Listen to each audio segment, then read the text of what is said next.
So the previous episode of Bunny Girl Senpai ended with the discovery of Mai and Sakata's relationship causing a stir in the media world, and this episode immediately begins with a press conference which has turned its focus to this development.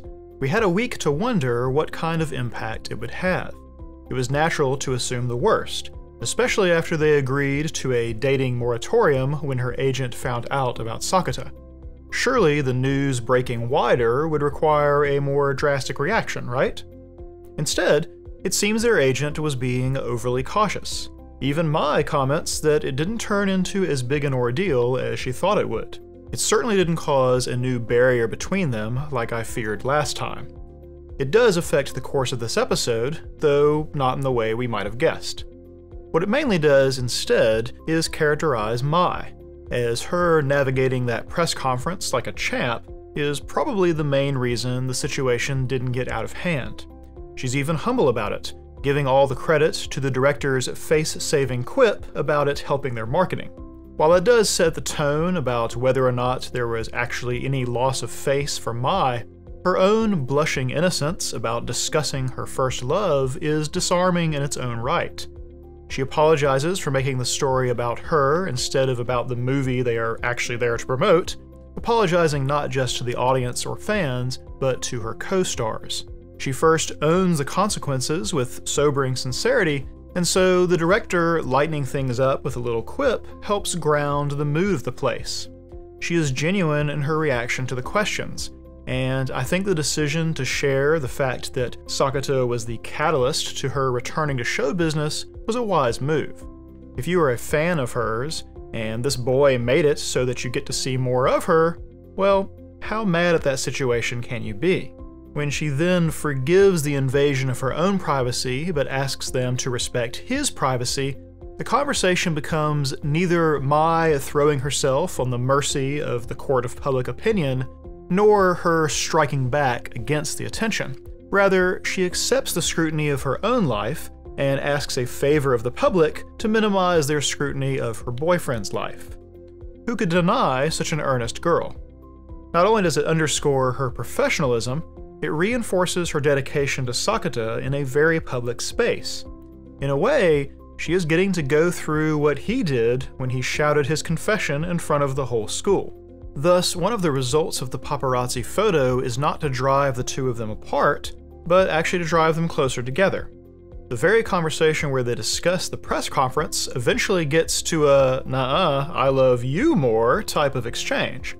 It's possible this is a compensation for the uncertainty they have probably felt during the whole ordeal, but I take Mai at her word when she says that she's probably more in love with him than he thinks.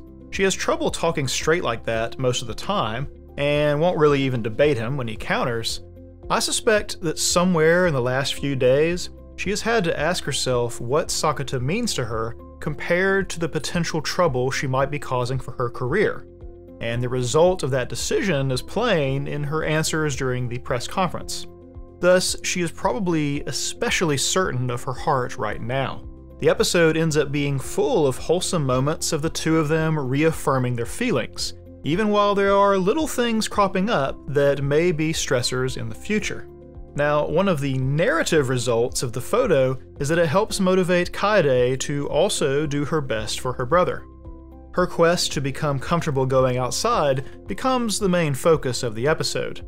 As Mai is not actually driven away from Sakata, but towards him, she becomes a large part of this effort to help Kaede.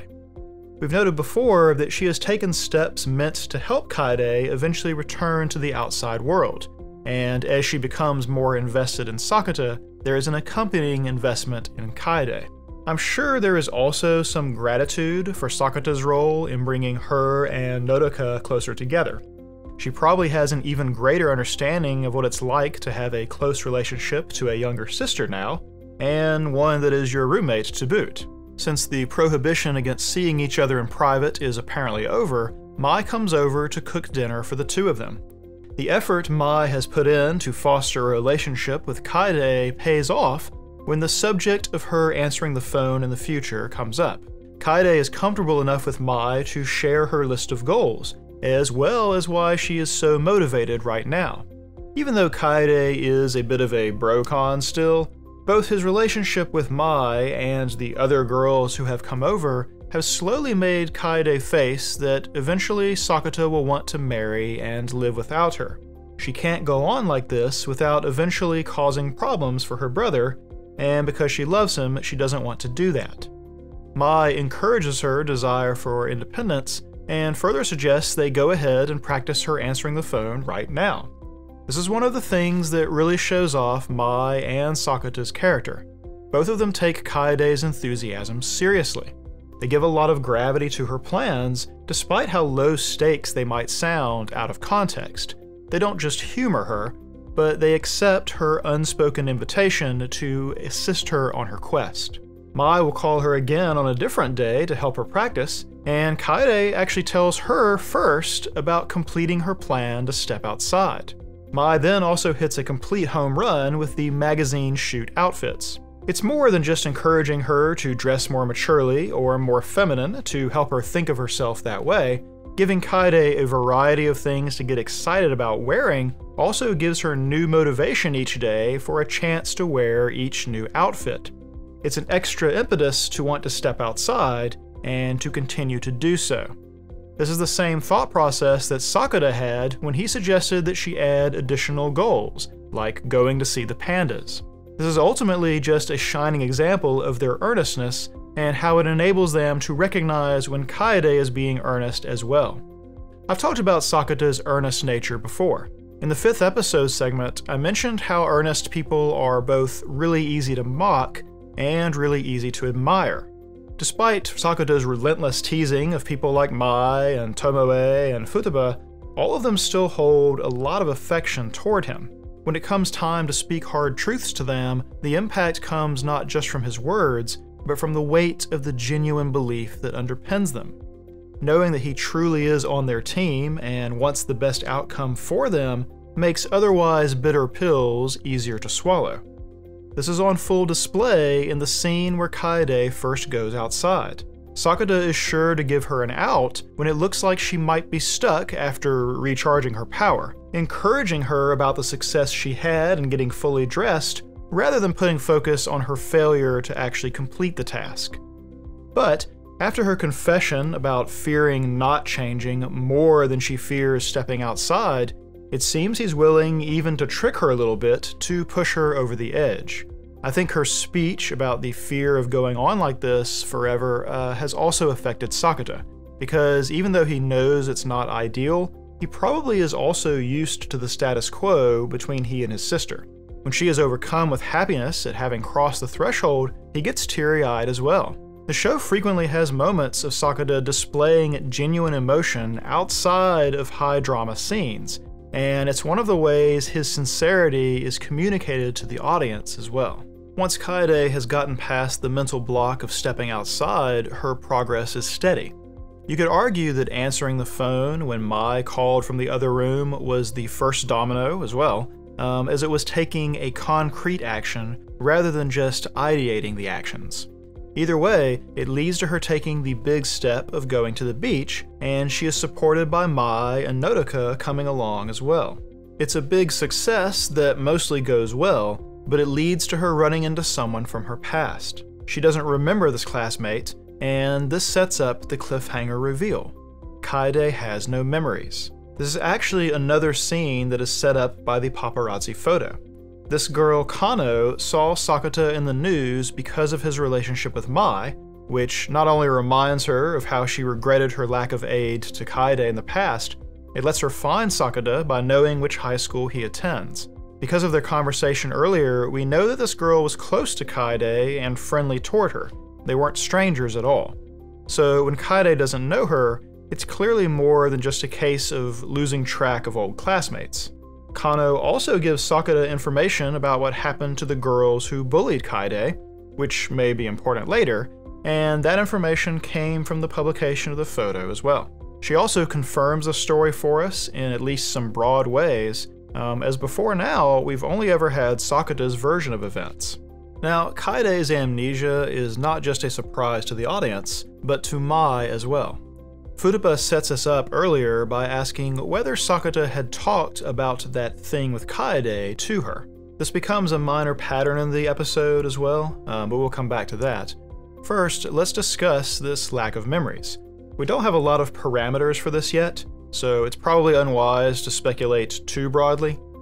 She's forgotten her middle school classmates, but she has never shown any instance of forgetting Mai or Shoko or the cats, or anything that suggests the memory loss is an ongoing thing. Therefore, it's a good bet that her memory loss includes the trauma of her adolescent syndrome and the events on either side of it, and possibly everything before that as well. Her fear of going outside or dealing with phones may have a root in her subconscious that she doesn't actually have any memories to connect to. A lot of the way Kaede behaves may originate in having no understanding of how she got into her current situation. Maybe she doesn't remember moving away. Maybe she doesn't remember living anywhere besides that apartment. Maybe she doesn't even remember her parents. Sakata might be the only person in the world she even knew at all, and their home the only space she can remember being in. A lot of her childlike behavior may stem directly from her starting over with very little knowledge or understanding about the world around her. Certainly it helps explain her desperate attachment to Sakata. If so, Mai being a stranger that she comes to feel safe around might be the actual first event in the entire progression for Kaede. The very first person aside from Sakata that she feels safe around. Remember, Kaede moved immediately to first name basis with her back when Mai gave her that initial outfit. Kaede losing her memory also gives us a more substantial event to try to explain how their mother took things so poorly. Sakata also got that injury and went to the hospital sometime during this whole affair, so it appears there was a calamitous series of misfortunes rather than just the extreme reaction that Kaede had to being bullied. I am guessing there is more to what happened than might be contained just within Kaede's arc. We don't even get a better hint as to why that first instance of answering the phone caused her to feel faint, or to bruise on the neck, as nothing like that seemed to happen again this episode, even though she took arguably larger steps. Even wilting under the lukewarm glances of strangers when they go to the beach doesn't affect her the way that phone call did. The other thing we only get a little bit of information about is the new developments with Shoko. The letter does not lead to an encounter with Shoko the Elder, though we'll have to wait and see if it's because Mai was there in his place at first. Shoko the Younger doesn't appear to know anything about the letter, but she also didn't return his phone call for a whole day. What's more, she has not come over lately because of feeling unwell. Is it possible that she swaps back and forth between Shoko-chan and Shoko-san, but retains no memory of this, just believing herself to be under the weather during the periods where she loses track of time, or she has blank spots in her memory? I mean, I don't think she sounded cagey in her ignorance over the letter, or about not recognizing Sakata the time they met in the rain, or when asked if she had an older sister. I feel we would have had a tell of some variety if she knew but was hiding it. I also suspect that the paparazzi photo had a narrative impact on this part of the story as well. Doesn't it seem possible that just as Kano found Sakata because of the news coverage, that Shoko the Elder might have done the same? The timing works out, and if there really was something between Shoko and Sakata in the past, then news that is basically about his famous girlfriend seems like it could prompt a dialogue. No matter the exact situation, there is some gravity to this potential reunion. Sakata even has a dream of her that leaves him emotional, and he has that initial hesitation about sharing the letter with Mai. Both of these suggest some still lingering feelings. It doesn't necessarily mean that he still loves Shoko and Mai is just a rebound or a distraction. Rather, his initial description of his time with Shoko suggests that he was expecting to see her at that high school and asked around about her and never came up with anything. In other words, he got no closure for that part of his life. Even Mai says that she doesn't want him to keep having some weird remorse about her, which, together with her own curiosity, keeps him from being in hot water. It's a deception, but an understandable one considering the weirdness of the situation. Of course, it's not the only deception, but forms a minor pattern like I mentioned earlier. He has never shared Kaede's amnesia with Mai, in spite of how close she is to the two of them. There actually is a moment where he almost does so back in episode 1. Kaede doesn't recognize the famous Sakuraja Mamai, and Sakata says that's because ... she doesn't watch much TV. But that doesn't seem to be true. Remember, the whole reason we knew at first that time was looping in the Tomoe arc was because Kaede was watching the morning news. No, it actually seems that Mai has been on hiatus during the entire time that Kaede can remember. The ellipses in Sakata's answer was him deciding against telling her the truth. Now, considering how he struggles to come clean about the letter, I could see how not knowing how to bring up the memory loss turns into the situation where there is never a good time, and the longer it goes on, the worse it gets that he hasn't brought it up. Yet still, I cannot imagine that Mai brushes this off as though it's nothing. It's an enormous thing to hide, and she has proven to be really invested in Kaede's well-being. If it was me, I think I would be a little hurt.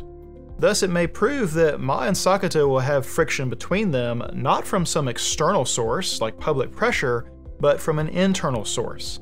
Sakata's uncertainty and the revelation that the trust between them is imperfect. I much prefer an internal relationship conflict to an external one myself, as it provides opportunity for character growth.